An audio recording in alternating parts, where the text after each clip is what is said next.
Welcome to Reccast, a video podcast series about all things AI in recruitment, brought to you by Recrite. Hi and welcome to this episode of Reccast, the podcast series where we explore the use of AI in recruitment, looking both at the opportunities and ethical considerations of AI. I'm your host, Jussi Luhtasla, and with me today I have my co-host and colleague Miikka Tuomola. And in this episode we'll be exploring the intersection of AI, HR and recruitment with our guest Laura Ansaharju. Welcome, Laura. Thank you. Who has an impressive experience in managing and developing people and HR teams in well-known Finnish corporations such as Finnair and VR, just to name a few. Welcome. Thank you. Welcome, Laura. For the beginning, we would like to ask a bit of your background. That how have you ended up to HR, and we kind of have like a live CV here that you can tell us. How much do we have time here? It's a podcast. There's a lot of space. Hey, thank you for the first of this that I'm here. So great to be here and great to explore this kind of fascinating subject matter. I've been working within HR field already like over 25 years, and graduated from Otaniemi from University of Technology.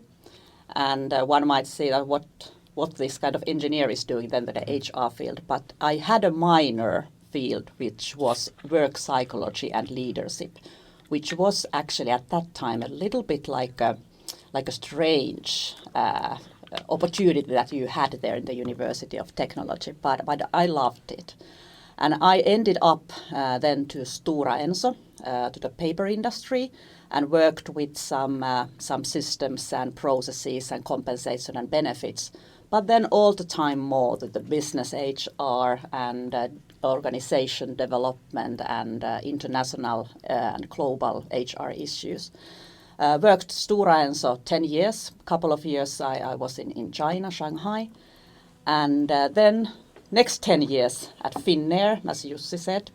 And there was various different kind of HR leadership and executive roles, and also within the digital transformation and the culture design. And then after those 10 years from Finnair, I changed to VR Group, worked as a head of HR for that company. But I left the company last autumn, and then I started my own company. And working now within the people and business and technology, and as, for example, interim CHRO roles. And maybe one specific thing is that we are now exploring with Katri Harra some this kind of people and technology interlinkages. So quite many fascinating topics have been there and much to explore more. Interesting. You have quite a long exposure to Finnish companies, especially the larger listed ones. If you think of, before we delve deeper into AI and those kind of topics, what would you say are the biggest challenges facing HR and the people functions in general, these organizations nowadays? Well, there are always the challenges, whether that is the big or small, but maybe something that comes quite easily to my mind is that how innovative we are in the larger companies. So when comparing to startups or scale-ups, but I think in the larger companies there are the legacy, there are the processes, there are resources, and also maybe I don't say that if just these companies where I have been working. So generally speaking, is that there's ways that have been done quite a many years. So there's a lot of also to unlearn, to get also the learning for the new things. Maybe just to name one of those. Yeah. It seems to be one of my favorite topics, that the traditional ways of doing things, that if we think of Recrite, our biggest competitor is traditional way of hiring. Yeah. And it might be pretty much the same with that kind of challenge, that there's so many like traditional ways of doing things that's actually the biggest objection for the innovations and stuff to be implemented. So. Would you have some cases in mind where this kind of you've been part of a successful unlearning within an organization? Renewal of an organization, or kind of perhaps building the culture to something new? Definitely, I think that especially at VR Group, where we had a big value journey, where we took together all the 9,000 people to create or recreate and find the values. And that was much about that we used digital platforms, but also very much about the leadership, about the culture issues, and then roles and ways of working. And then another one, which is something that is, I think that will be in my heart forever, is Finnair, where we had this kind of digital strategy and digital transformation that was really much linked, not only about the technology and robotics and automation, but really keen about how people behave, how people think, what are the ways of working, what we need to unlearn and learn. And that had a huge, I think, impact on the organization itself. It's interesting because both of these companies are quite similar in terms of that you have a physical product, transportation, and your main sales channel is digital, and main customer service channel is digital. Having been at Finnair, I kind of know a bit about how that kind of change worked, but was it the same at VR? Did you face the similar challenges, or did you have some different things? How would you say? They were a little bit different kind of projects. So the Finnair digital transformation took like 3-4 years, and then that was like 3-4 months first kick off what we did. And of course, the journey continues there now with the super team still in place. Yes and no, but I think that maybe the biggest the thing which was the same is that there is those kind of traditional ways of working. But in the both companies also the motivation to explore new things. And I think that is the most important thing of doing. Not only that you don't need to have the capability or the competencies. We can help you. We can support. There are many professional ones who can support it. But you need to have the motivation. You need to want to learn more. And I think that both companies have that one. But maybe, of course, at Finnair, where I used to work with that journey for many years, so I saw really well how it takes time. And when you want to have, valuable insight, you want to build a competitive edge. So I think that is something that it takes time. It takes more time. So maybe a little bit difficult to say for the VR. So they're still on that journey in your definitely, and Finnair too. For sure. So it's never-ending journey, as we know. How about then if you think of talent acquisition? Because yes, you have the existing people and skilled people, and you need to kind of take them on a transformation journey. But then you need to hire new people as well. At least in my opinion, you guys were pretty successful in building the kind of a newer kind of an employee brand at Finnair. Can you talk a bit about that? How did you go about that? Because of course you need to be able to do that digital transformation, you also need new talent in-house. At the very, very first of all, we took everyone on board. So we wanted to have that there won't be, the people who were there and then the new people. So of course we wanted to nourish that experience and that knowledge which we already had in the company and Finnair in naming here. But then also taking together all the new knowledge and new experience and trying to interlink these groups very carefully and very quickly together so that there was only one team, one group with fascinating capabilities and experience and the knowledge from the different perspectives. So the value, both the experience, both the knowledge from from the internal as well as from the outcoming talents. So I think that is a really, really important one because you can't do that only with the new insights or with the old insights. And old is maybe the wrong word of it, but the experienced company information. But you need them both. I fully agree with that. Having run the Finnair digital platform for a short while, there are not too many people in Finland who know how a airline ticket gets made, so to speak, from payment until it's in all the systems. and most of those people work within Finnair, and they have the extensive experience of tens of years of experience, and you need that. And then you might need new talent to build modern interfaces, modern front ends for customers to use. And the thing is, how can you combine these because there's kind of different work culture, different mentalities, even different compensation packages, and everything is quite different. And it's quite challenging to put these together into a well-functioning team. It definitely is, and then understanding that you need to have that operative daily work to continue. Yeah. But if you're just focusing on that one, and there's always something to develop in that area.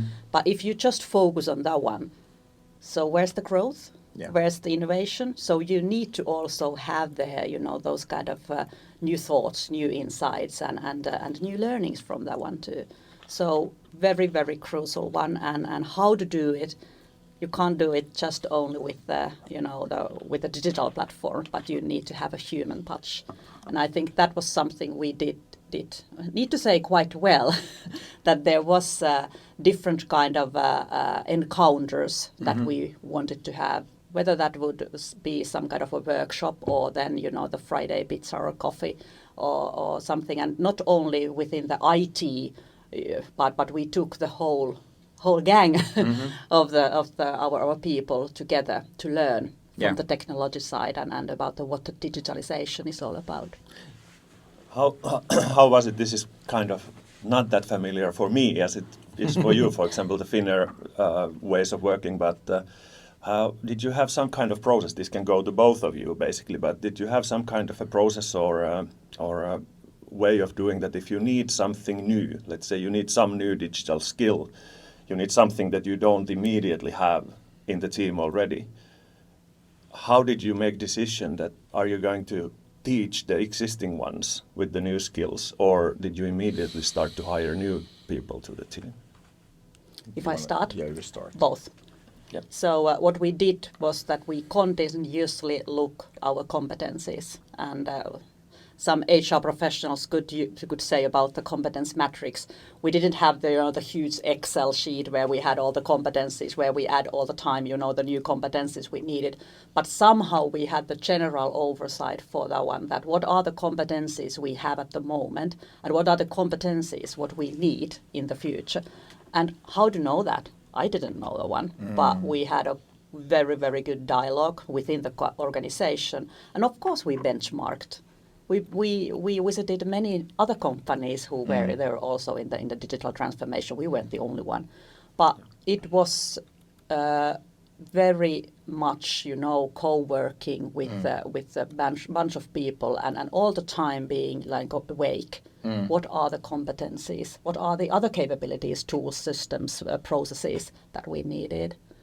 But that's a very good question, Mika, because I think that's one of the most challenging things. Like Laura mentioned, at least back then we didn't have a database of skills we have at the company. There are tools nowadays to do that, I know, and we actually with Reccast we worked with one or few of these. But sometimes when you have these companies that have been around for long, and Finnair has done digital stuff since 70s, so there is different eras of digitalization at the company, and it's too easy to just think about that we don't have this skill in-house, or we can't teach this skill to the people who we have in-house. Let's just bring new people, or let's just bring in a new consultant, which in some cases is exactly the right solution, but you need to, at least I think, looking back, we would have needed to spend even more time on thinking that could the skill set of these people who we have in-house and who know these kind of, some of the back-end systems really well, could we upskill them towards this thing instead of hiring somebody? And I think it's really a balancing thing, because like Laura said, you need to also have the externals coming in and kind of new ways of working and everything. So it's you need to balance it, and I guess you can't never get it quite exactly right. You can go overboard and you bring in too many new people, and then you start to get this like, oh, we tried this before or not invented here mentality. And then if you just go with the people who've been there for long, then you kind of lack the innovation and courage to do new things. So it's kind of a balancing act, I would say.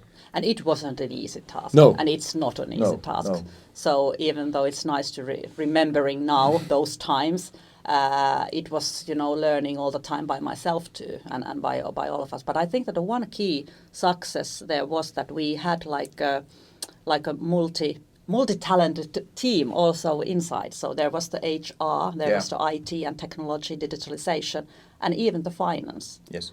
And that's why we got quite a nice bunch of competencies when looking, the whole picture of how to make the change, how to make the transformation. Yeah. But it wasn't easy. There was many challenges. And I think it goes back to also, and this is what I discussed also with a few other people just earlier, you need to, yes, HR can do a bit, but HR in a large organization has quite a lot of people to look after. It goes really back to kind of the team lead manager work as well. You as a team lead need to be able to know what your team members are capable of doing, what they want to develop towards to, what is the area where they want to go. And then you need to be able to communicate that to the rest of the organization so that HR and senior leadership get this visibility to make that decision. Should we hire, should we upskill? It's difficult. I'm sure there is solutions for this, but this is a perfect use case for AI. Yes. To use all the data of the employees and their skills, and it can include like GitHub accounts and portfolios of designers and maybe LinkedIn profiles or whatever data you can use from the employees. And I'm sure that AI could do quite good things for that. Yeah, and setting privacy and these things aside for a while. Yes. Even emails, Teams discussions, Slack discussions, all of this raw material. Yeah. Well, need to say that Slack might be a bit too deep for this, but anyway, or maybe you can limit some parts of. Anyway, I'm sure that would be nice to see some kind of solution for that. I think that's a really good, insight about the AI. We didn't have that one in that sense. So I can also see so many. Of course there was, but we didn't use AI. So it was more about the new technology as well as then about the new skills, mindset, tool set and skill set. But then I could see a lot of helpful use cases based on AI for that era also. Yeah, and what we're talking about is already 4 or 5 years ago. Exactly. The technology wasn't that mature as it is today. Now it has taken so huge leap like during the last, let's say, year or two. And maybe if with just going bit more here is that, and then you probably have, or they probably have, or companies have some kind of a learning management system, which can be then again combined to the kind of AI decision process. So it would definitely help, not taking the people need away, but anyway. Yeah. Well, Laura, what kind of use cases have you seen during your time at Finnair or with VR? What kind of use cases have you seen for AI in HR especially? It doesn't need to be recruitment, but in HR especially. Have you used any tools? Have you? I must admit that not too much, not too many, because they have been the large companies, and as I said, that it might be a little bit slow to adapt AI, for example, the processes, as there are the processes, as there is the legacy, there are the resources, but really like simple things that you can do even with the ChatGPT, or you don't need to have even the internal one and GDPR, and these issues can be, not taking into side, but at least they are you can utilize AI in very simple things like a job descriptions. So when you start to recruitment, so the first step is to know what you want to find. And so what I have done is that, for example, job descriptions for it can be the CFO, it can be the CHRO, it can be something else. So I have gotten really nice, descriptions for the white paper, and then of course you have human oversight and you look it through. Yeah, but it is actually quite efficient, and then you can also look when you're looking the job ad. So you maybe have some kind of script for that one, and then you just want to enhance it a bit for the inspirational, professional one. And for example, to look that there's not any kind of this kind of gender discrimination or biases, this kind of biases that AI can read it through and rephrase it. And I think those are like those simple cases. But then when we go beyond the recruitment process, so what I see in at the moment, and of course in the near future also, is to of course, this application screening and then chatbots for the recruitment process as well as for the onboarding and training. And then also this candidate sourcing based on the job requirements and then the skill set and the tool sets, what we have. So there are many use cases, but what I have used are maybe the most simplest one now in the very beginning of the recruitment process at the moment. Digging a bit deeper into, you mentioned candidate screening. How would you say, how willing would and how far are Finnish corporations ready to take an automated candidate screening at the moment? Good question. I think that they're in the really like a first stage where you have maybe hundreds of applications. You can make that kind of overall screening. But I think that at this stage we are still at that time and that we want to have the human oversight, even there in the very, very first steps. Yes. I think that in the coming years you might somehow rely on already that really like the very first screening and then starting from that one with the human oversight. So I think that we are somehow in the beginning of that journey, at least in the larger companies. Yeah. And the ethically as well as then these legal perspectives and GDPR, so they really are things that we need to take into account and we want to take into account. But I think that kind of screening and that big data that we have, so I think that is something where we are really easily to go further. But then then afterwards, it takes quite a lot of time to screen all the hundreds of applications. So I think that AI is really helpful in that kind of sense. But then, though, the interviews, it can be the video review, but then about the analysis from that one can be used by AI or utilized by AI. And then, of course, the final decision. So it needs to be the human. It can't be the AI. Yeah. My humble review opinion here. I think it is in the EU AI Act says it like one of the first things that no decisions can be made by AI. So it's then it's about to interpretation of what is a decision. But I guess you just kind of mentioned the very common and very kind of that's what we hear from many of our customers as well, that there needs to be a human touch. You need to have a decision actually made by a human. And then the question for us technology companies is that how much do we build tools that help not make the decisions for you, but help you to, like I say, process through these large amounts of either written text or video data or whatever the format of your data is. What would you say is that and then to finalize that thought, I was actually about to say that we're also seeing quite different approaches from, let's say, non-European companies. North American or Asian companies might be more aggressive in building tools that help. And now we have the EU legislation that was actually passed yesterday that will put some boundaries on that. But what would you say are the most common fears in corporate decision making around AI? And I guess let's narrow it down to AI in HR especially. Yeah. Maybe the first one which comes to my mind is about the fear of job loss. But I think that's not for the AI, but it's about the technology itself. I wouldn't be worried about that one. If you want to worry something, I usually don't want to, but if you want to worry something, so then I would be worried about the people who are very capable to use the AI. So they will take those jobs. Yeah.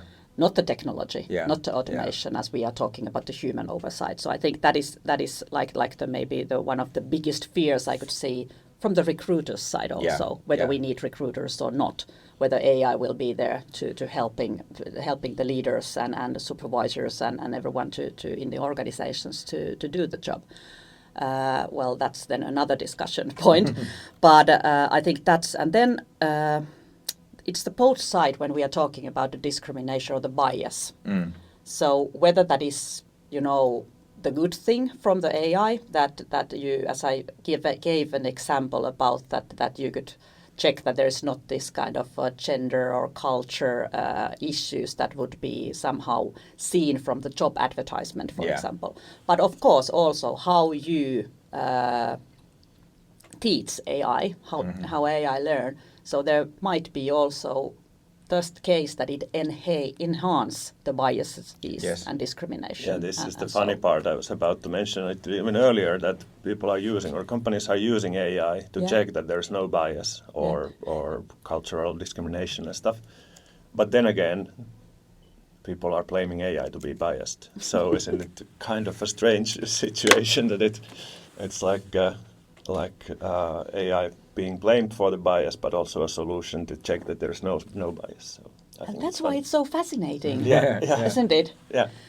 And maybe the third thing that could come to my mind is about the transparency and that kind of trust on the technology and AI specifically. It goes a bit about what Mika was saying. What is the data set that is being used to train this model? Exactly. Yeah. So how well you can describe it to use it responsibly as well as ethically. Yeah. So that is the one big, not only question, not only challenge, but something that we need to figure out. Have you seen those kind of cultural differences that I was kind of alluding to? Between Finns and Europeans, or Finns and non-Europeans? Yeah, of course there can be some cultural differences, but I think that in a big picture when you are looking at it, so it is quite, you need to understand what there is behind it. So when talking about responsible and ethically, so when you know those ones, so of course it will then also reduce the biases and untrust on these ones. But of course the countries where is the technological adoption, for example, is at the high level. So then you've used to it. So you've used to different kind of chatbots. You've used to the different kind of automated processes. So why not AI in recruitment, for example? Yeah. And then one thing that I could look at is from the GDPR and these kind of privacy concerns and whether the countries, for example, in Europe, so as we were talking about the European law and legislation about the data privacy, so it might affect on that what kind of personal data you want to give in automated way and the process. Yeah. Somehow thinking about that where it will be stored and whether that is the person or whether that is some and that is especially relevant for us working in HR, because either you have candidates and you have personal data of the candidates, or you have data of the employees when you're doing like people analysis. So it's always data related to people. We're not talking about finance, or you're not production data. It's data about people. And then you have GDPR is very strong in that field. Yeah, and that's a really good thing. So I think that there needs to be more discussion and more about legislation is always, not always, but sometimes thought that it will, to somehow slow down the development. But a good discussion at a good level. So that is very important one. As this AI, for example, is spreading really fast. Yeah. And different channels. Yeah. So it is definitely something that it's time to think. Yeah. And stop to think also, to pause to think, so that how to use it responsibly. And I kind of agree with you. You said that it's because I think, for example, in our experience, GDPR coming into the airline and travel industry was a very positive thing. A lot of the data was way too open and way too accessible. Good point. For people in travel industry before GDPR. Having been part of, both of us having been part of the GDPR project at Finnair, it was a big thing to do, but it was very much needed. Too much of personal data of me as a passenger was distributed and available to too many people before that. So it's not only that it's legislation is blocking innovation, but I think it's also a good thing. But of course, we need to find a balance. Yeah, and I think from RecRight's perspective, the GDPR has not slowed down things a lot. And it is also kind of a good thing for a small company to have some kind of regulation to follow, because it might be kind of a wild west in some of the small companies if you don't have like a clear regulation that you need to do. So I don't feel that as a bad thing. Of course, it's causing all kinds of things, but not always a positive thing. But I think that overall it hasn't slowed things down anyway. And we don't know yet, at least personally, I don't know yet enough about the EU AI legislation, but we have upcoming episodes of the podcast where we'll have people who are much more knowledgeable about these topics. So we'll dig deeper into the legislation in coming weeks. Very interesting. And then about the culture things, I was thinking third one also is that about the cultural things for the discussion culture. Mm-hmm. So whether that is like a direct or indirect. So I think that might have also some kind of impact on whether you are not capable, but where you have what is now the wording for that one, used to this kind of chatbots and other this kind of technology advanced processes. But those are, I think, but it's really difficult to say that, you know, from this country people are working like that and that. So this is now really like a somehow making some assumptions. Yeah. And maybe looking at that kind of the culture things that might have an effect on how to use AI, not only in the recruitment but the technology itself. Yeah.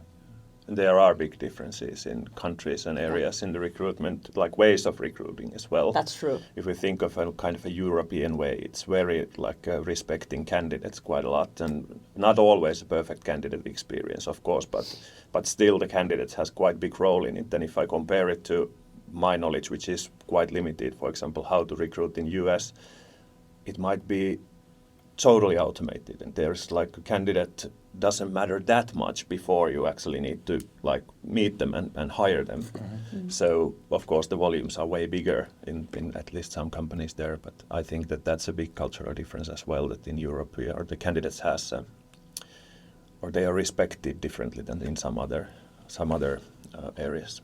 Laura, you are consulting also nowadays HR professionals and decision makers. How would you advise them in their approach to AI within their, not only recruitment, but HR in general, you know? Well, I have only one word for that one, or maybe two words. Be curious and have courage to explore. I think that is the way you need to start it. So you need to be interested in what's happening around technology itself. And there's so many, you know, places where you can gather information, not to start naming all the but just look from the internet. But anyway, so understand the technology itself, and then before taking, you know, technology just like it would be nice to have this kind of a HR-related technology tool, or taking AI to the recruitment. Please think about the use case. So what are the needs? What are the challenges? What is the process? So please describe that one first. And then think about how you can maybe enhance the technology and take all out the potential. What would be an easy low-hanging fruit in terms of a process to start with? Where could you see true gains? What do you think? Well, I think the recruitment. Yeah. Recruitment is usually quite well described, and all the organizations, well, I should maybe say all the organizations are doing that in at some stage. Yeah. So I think that is actually quite a concrete and good tool to start with the technology itself. And as process need to be described, you need to know what you are doing, and then you need to look what would be the right place or right spot on the process where you could utilize the technology or AI specifically there. So I think that's something very concrete one, and not only doing it there in the HR role, but and not only with technology and IT. Guys and ladies, but really thinking about all the stakeholders that you have in the organization, the recruiters and recruiting managers and also the leadership team, so that what is the culture that we want to have there, what are the ways of working with, what are the ways of recruitment that we want to do, so really like knowing where you are putting the technology in. And not to start with the global company-wide process, maybe piloting a bit and testing a bit, and then using agile methods to scale up it. So I think that would be my maybe, was it 3 or 4 golden rules for that one. And isn't recruitment kind of a low-hanging fruit because it has quite clear steps or the stages in the process, so you can actually take only one step, and you don't even need to revolutionize the one step totally. You can put one small thing to the interview stage or screening stage, so that's quite clear way or easy way to start, I think. Exactly. And it's not only the whole recruitment process, as you said. You can take one spot of it. For example, this video interviewing, and then analyzing there, and then going further with the onboard and training. And when talking about the training, so when you are at the HR, so please do not forget those people who are then going to work with the technology. Not only the training for the system, but also how it maybe changed the ways of working, the thinking, decision making, and even the structures at some point. You mentioned courage a bit earlier, courage to explore new things and courage to try new things, and that's always, we know, having worked in a kind of transformation processes, that's always one of the kind of things holding perhaps things back a bit. But have you had any good examples where you've been able to foster kind of a culture where people have been courageously experiencing things or exploring new things? Yeah, definitely.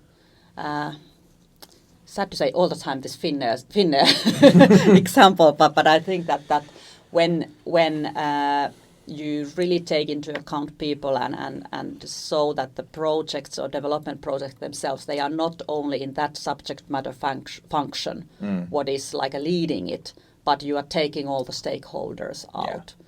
So, for example, when working with the development of the physical environment, so it's not only the physical environment, but you need to take into account how digitalization could maybe help, and what kind of rooms, what kind of places you need in the physical environment, and then again, what kind of leading and leadership you need there. So I think that there are many examples in everyday life how you can interact. It can happen in a coffee automation, the machine, where you have the good discussion about it. So please, what I think is that use all those encounters that you have in daily lives, and I think that you can learn a lot from those. Going a bit to the sidetrack, which is my personal skill Mine number one, but thinking of those like discussions at the coffee machine and stuff, and then on the other hand, remote work, hybrid organizations. Isn't that the risk still, even though we are like full remote, we have people all around Finland and in Sweden and stuff, but anyway, isn't that the small risk still that you are losing some pretty important thing when people are not at the coffee machines? Mm-hmm. Then you need to find out what are those virtual coffee machines, whether that is in Slack, whether that is in any kind of video meetings and such. But maybe it's my age, maybe it's my experience. I would love to see also people in the physical coffee machine.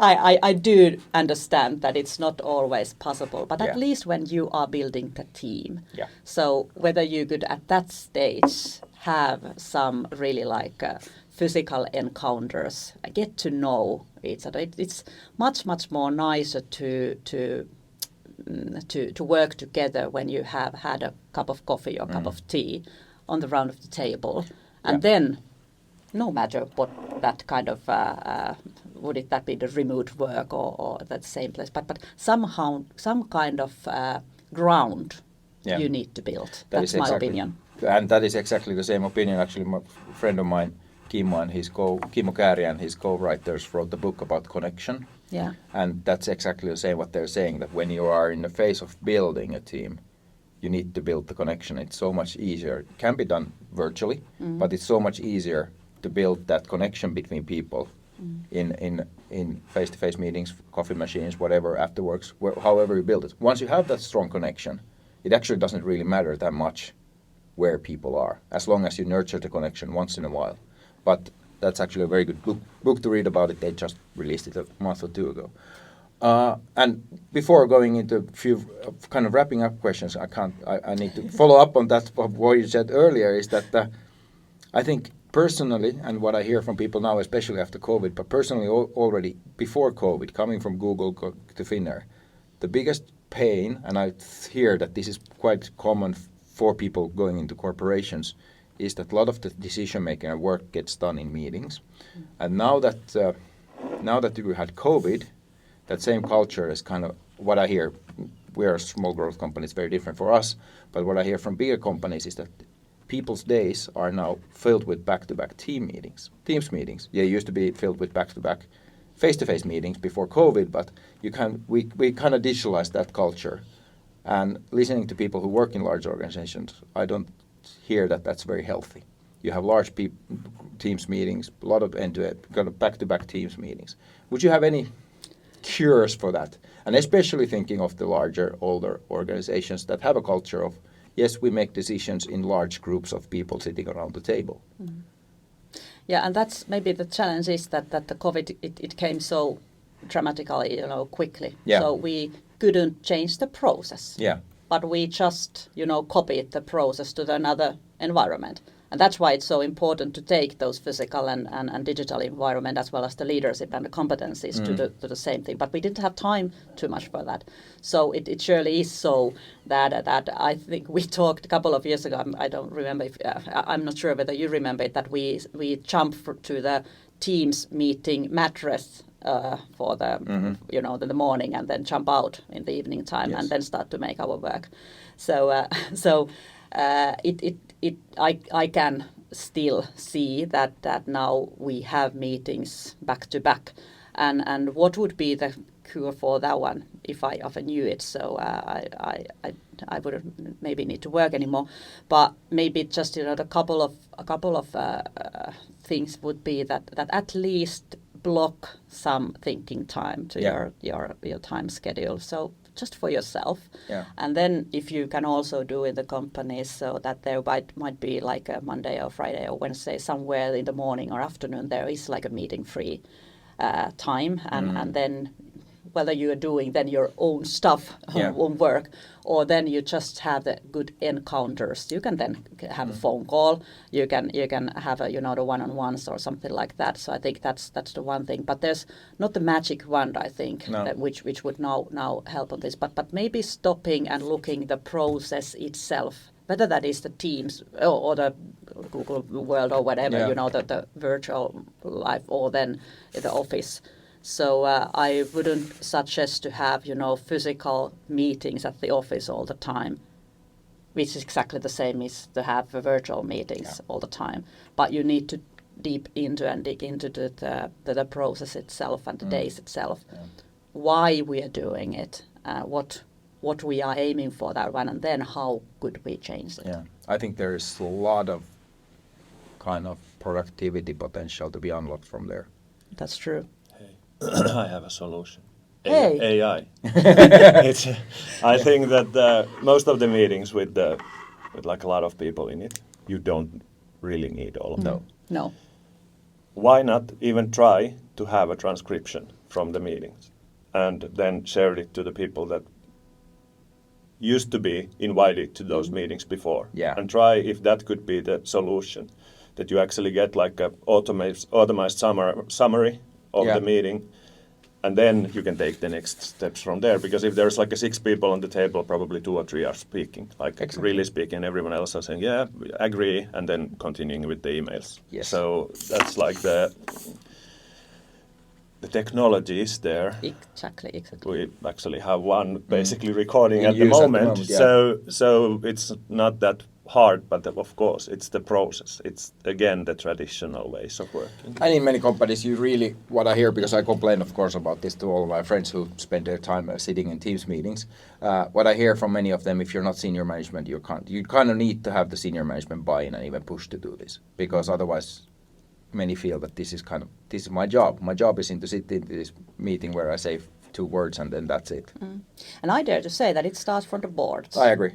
It starts from that starts from the top. Yeah. So it starts from the top, and it's not like a hierarchical way to think. I don't mean that one, but it starts from there. The how to challenge, how to enhance, how to embrace that kind of culture. Yeah. Because if you don't challenge it, so people are sometimes I'm also lazy to why to then change something if that's the easy way how to do it. But of course, I'm also just very curious to all the time change and find the new ways. But you get the point. Yeah, the junior marketing specialist doesn't have the mandate to not go to a meeting. But the senior person can say that, hey, we have 10 people meeting now. We only need these 3. And only for half an hour, not an hour. Yeah. Culture starts also from there. So I think that it's really important to have a working with the example. So walk the talk that has been, there in 20 years, I think that we've been using that phrase. So where is it? So I think that's the very simple thing also, all the leaders to show the model, show the example of it. Should we start wrapping things up? Yeah. As a final question, we ask this from everybody, and I'll ask this in the same method, but you can answer it in a bit wider as well, thinking of all HR professionals, not only recruiters. But to wrap things up, what do you think? Will recruiters be needed in 5 years' time? It will evolve. So I mean that when we are talking about the recruiters, so what they are. So whether that is in a larger company, that might be the talent acquisition manager at the moment. And then in a scale-ups or startups, it's AI already maybe, but and of course the human behind there. Yeah. But anyway, because the resources are more limited. So who is the recruiter? So that's maybe the one thing. But I wouldn't see that they would, disappear. And what we have talked now all the time has been that the human touch and that human oversight. We need that to interrupting and looking after the technology. Technology can help. It can be a good helper and good coordinator, good trainee for us. But then when we are talking about the candidate encounters and that kind of employee and employer experience, I would be really, really sad to see that there wouldn't be the humans, whether that is a recruiter or manager or person itself, to be there and giving that human touch there. So my answer, very simple, that was a long answer, would be that we definitely need recruiters, we definitely need people in many coming years. Yeah, I think we have had a great discussion. Thank you, Laura, for joining us. Thank you. It has been really my pleasure. And thank you, Jussi. Thanks. And thank you all for listening. And remember to subscribe to this Reccast in Spotify, Apple Podcast, or whatever podcast player you are using. And also good to follow RecRight in LinkedIn, where we will share all kinds of relevant content and also news about the upcoming episodes and stuff like that. Thank you for listening. Goodbye.